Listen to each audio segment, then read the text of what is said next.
Hi everyone. So yesterday I read Ribbit to you and it reminded me a little bit of this story, It's Mine. And this is another one we read at the beginning of the year, but I thought maybe it can be something you can relate to right now if you're at home and you have to share. You might be able to relate to this with your brothers and sisters or your family. So it's called It's Mine, a fable by Leo Lionni. It's mine.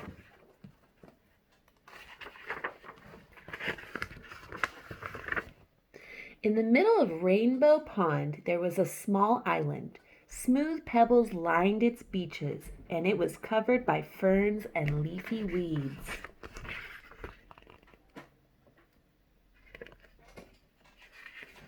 That's the same setting as our Ribbit story. It started in a pond. And there's a frog. On the island lived 3 quarrelsome frogs named Milton, Rupert, and Lydia. They quarreled and quibbled from dawn to dusk. And quarreled means argued or fought. And so does quibbled.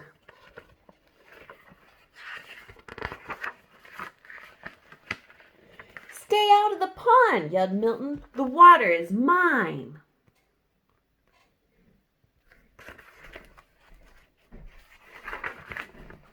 Get off the island, shouted Rupert. The earth is mine.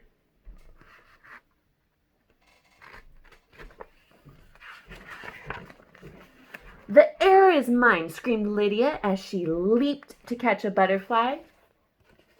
And so it went.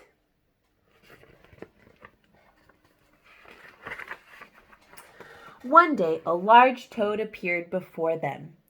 I live on the other side of the island, he said, but I can hear you shouting, It's mine, it's mine, it's mine, all day long. There is no peace because of your endless bickering. You can't go on like this. With that, the toad slowly turned around and hopped away through the weeds.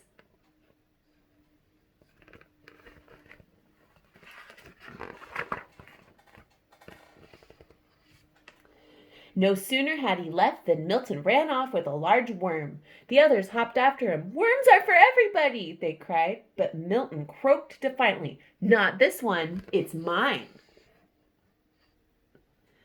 See the worm? Suddenly the sky darkened and a rumble of distant thunder circled the island. Rain filled the air, and the water turned to mud. The island grew smaller and smaller as it was swallowed up by the rising flood. The frogs were scared.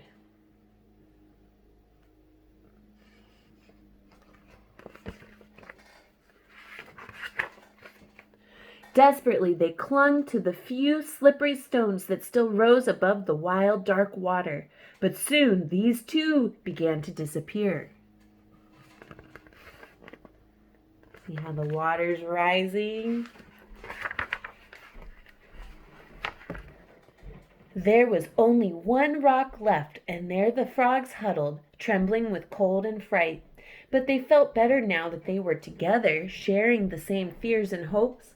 Little by little the flood subsided. The rain fell gently and then stopped altogether.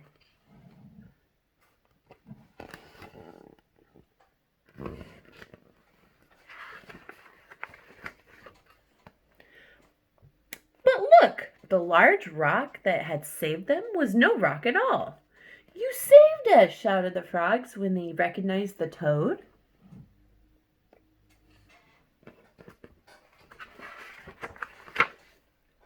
The next morning the water had cleared. Sun rays chased silver minnows on the sandy bottom of the pond. Joyfully the frogs jumped in and side by side they swam all around the island.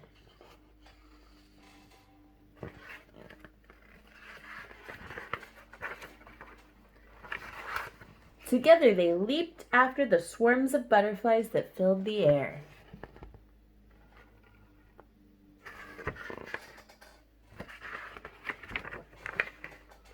And later, when they rested in the weeds, they felt happy in a way they had never been before.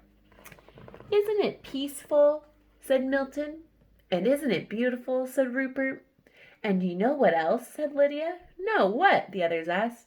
It's ours, she said.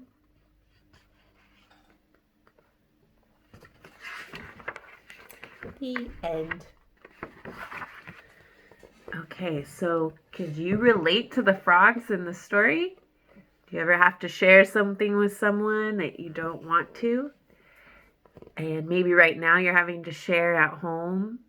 So go on Google Classroom and answer the question about It's Mine. And I'll see you later. Bye.